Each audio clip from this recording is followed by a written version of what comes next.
Ya, aku mengerti. Kamu bereskan Han Yifan, mengenai San Buping. Dia setengah bulan lagi baru kembali, aku yang akan mengatakan kepadanya masalah Hu Xiaomo, ucap dekan. Intinya, aku sudah mengkonfirmasikan kepada asosiasi ramuan jika hal ini tidak ada hubungannya dengan Yun Qingyan, lanjutnya. Jadi kita bisa dengan tenang dan berani membimbingnya menjadi murid dari perguruan Singkong. Aku tidak akan salah menilai orang, gelagat Yun Qingyan dan perkembangannya, ucap dekan. Buku yang dipegang dekan berjudul Tekad Pedang Angin Tanpa Aurora. Mirip sekali dengan leluhur kita, ucap dekan. Bangun, bangun, malas sekali, hanya monyet saja yang bisa tidur di teras rumah. Ah, kenapa memangnya kalau tidur di teras rumah, bukankah sama saja tidak bisa menjadi 3 murid suci, ucap kedua orang tersebut. Salah satu orang itu terkejut. Hah? Wah! Pavilion di sana hanya tersisa 2 saja, teriaknya. Apa? Cepat! Lihat ke sana! Sekarang 3 murid suci tidak di pulau ini, siapa yang seberani itu mencuri markas mereka? Apa mungkin jika dekan yang memerintahkan untuk merobohkannya kan? Tidak mungkin. Mo Fei mengatakan jika ada perang tersembunyi di antara ketiga murid suci, ucap orang-orang dan segera menuju ke pavilion. Tunggu, di sana ada orang. Itu. Su Tutu dan Yun Qingyan?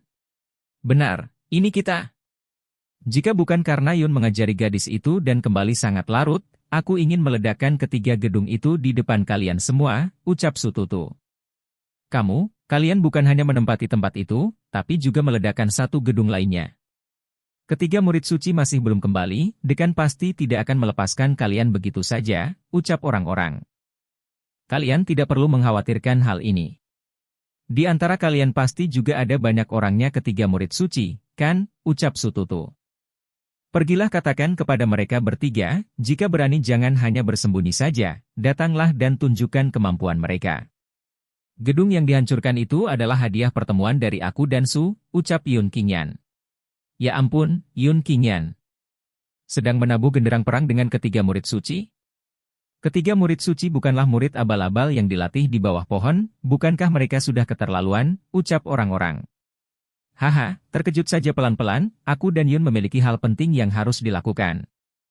Kami tidak akan menemani kalian lagi, ucap Su Tutu kemudian bersama Yun Qingyan turun ke bawah.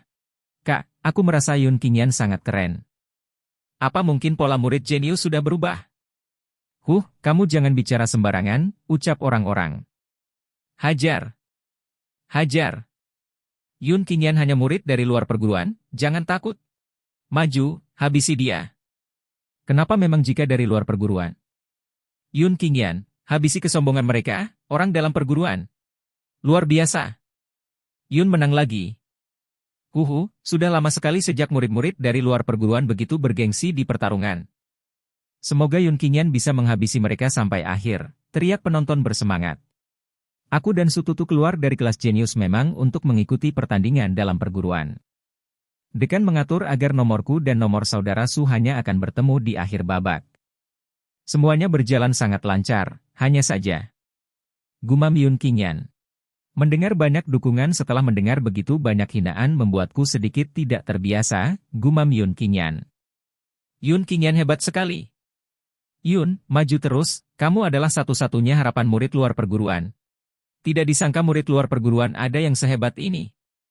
Sayang sekali dari dalam perguruan tidak begitu menonjol, ucap 2 orang tersebut. Nomor 9 baru saja menggunakan jurus cincin alam Yue Jing tingkat 3, ini masih tidak cukup, ucap orang sebelah kiri. Jika bertemu alam Yue Jing level 4, dia pasti untuk melawan saja tidak akan memiliki kesempatan, dan kalah begitu saja, ucap orang sebelah kanan. Tidak mungkin. Mungkin. Tidak mungkin. Mungkin, ucap kedua orang itu. Dan akhirnya mereka pun saling pukul. Komentator, bisa tidak selesaikan komentarnya baru berantem lagi nanti. Ucap seseorang. Tidak bisa, ucap kedua orang itu secara bersamaan yang ternyata adalah seorang komentator. Selanjutnya, dari kelompok 8 nomor 51 melawan nomor 11. Silakan masuk ke ring, ucap seorang petugas arena. Oh, akhirnya giliran Yun Qingyan. Dia sudah banyak bertanding, dia belum kelelahan, kan, ucap kedua komentator tersebut. Tapi tenang saja, nomor 11 memiliki kemampuan alam Yue Jing tingkat 4, meskipun Yun Qingyan belum kelelahan, dia pasti akan dikalahkan, ucap komentator berkumis hitam. Cih, tidak usah banyak omong, buktikan saja di pertandingan, ucap komentator berambut putih. Mulai. Hei, jangan kamu pikir kamu hebat karena menang berturut-turut di 8 pertandingan. Majulah, jika aku mulai, kamu akan langsung terpental keluar dari ring, ucap lawan Yun Qingyan. Terpental keluar ring ya? Itu ide yang sangat bagus, ucap Yun Qingyan kemudian maju ke depan dengan tangan di belakang mengumpulkan kekuatan. Oh, kamu langsung menyerang. Nomor 11 bersiap menahan serangan Yun Qingyan. Orang itu terlihat terkejut. Haha. Yun Qingyan, aku bahkan tidak menghindar, pukulanmu meleset, ucap orang itu. Benarkah? Tanya Yun Qingyan. Pada awalnya, tujuanku memang bukan di situ, lanjutnya sambil menarik baju belakang nomor 11. Cih. Haha, Yun Qingyan, kamu ingin menjatuhkanku dari ring dengan pukulan semacam ini? Lebih baik ganti jurus lain. Aku hanya berdiri di sini, kamu bahkan tidak bisa menyentuhku, ucap nomor 11 sombong. Nomor 11 dilempar oleh Yun Qingyan. Lihatlah, melemparmu keluar dari ring adalah saran yang bagus. Tidak perlu bekerja keras atau terburu-buru, menghemat waktu dan tenaga, ucap Yun Qingyan. Pemenangnya, Yun Qingyan, ucap komentator berjanggut putih. Bagaimana mungkin? Mungkin lawannya hanya si bodoh dari luar perguruan. Ucap komentator berkumis hitam. Tapi, ini bukanlah suatu kesalahan. Di pertarungan setelah itu, Yun Qingyan menang dengan melemparkan lawannya keluar dari ring langsung. Pergerakannya di atas ring tanpa batas, sedangkan di bawah ring, tatapan membahayakan 3 murid suci juga mulai memperhatikannya. Sebulan kemudian, Yun Qingyan masuk di babak terakhir. Peserta yang lolos dari kelompok ke-8, Yun Qingyan, teriak komentator berjanggut putih. Bersama dengan Sututu masuk ke babak final. Yun Qingyan hebat, maju. Yun Qingyan sebagai wakil dari peserta luar perguruan, memasuki kompetisi final murid dalam perguruan. Hahaha, Yun Qingyan sungguh kebanggaan bagi kita, murid luar perguruan. Kak Yun, Kak Tutu, ucap seseorang. Ternyata itu adalah Ling Xue. Aku juga menang di kelompokku, aku masuk ke babak final, ucapnya.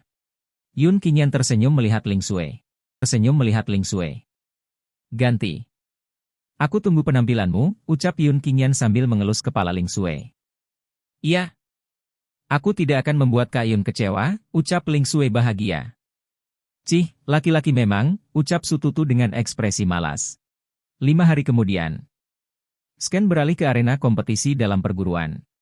Selanjutnya, Ling Xue melawan San Mouren dan dipersilahkan kedua pemain naik ke atas ring. Ling Xue masuk ke arena. Tidak disangka Ling Xue sudah memasuki arena, beberapa hari ini sudah dilatih olehmu, peningkatannya sangat pesat, kan? Tanya Sututu. Tentu saja, jawab Yun Qingyan. Haha, ini kebanggaan tersendiri untukku, aku bertemu dengan gadis cantik Ling Xue, 10 murid terbaik di perguruan dalam. Jika kamu memuaskan keinginan kecilku, aku akan sedikit berbelas kasih kepadamu, ucap San Mouren. Majulah, ucap Ling Xue tidak mempedulikan ucapan Mouren. Terlihat wajah Mouren marah. Cih, tidak tahu diuntung. Jika seperti itu, aku hanya bisa mengasihanimu di atas ring ini, ucapnya, bergerak dan menyerang ke arah Ling Xue. Serangan Mouren bisa dihindari Ling Xue. Aduh, lumayan juga kecepatanmu, ucap Mouren. Ling Xue mengangkat satu kakinya ke atas. Brengsek. Jangan merendahkan orang lain, teriak Ling Xue. Mouren pun terkejut.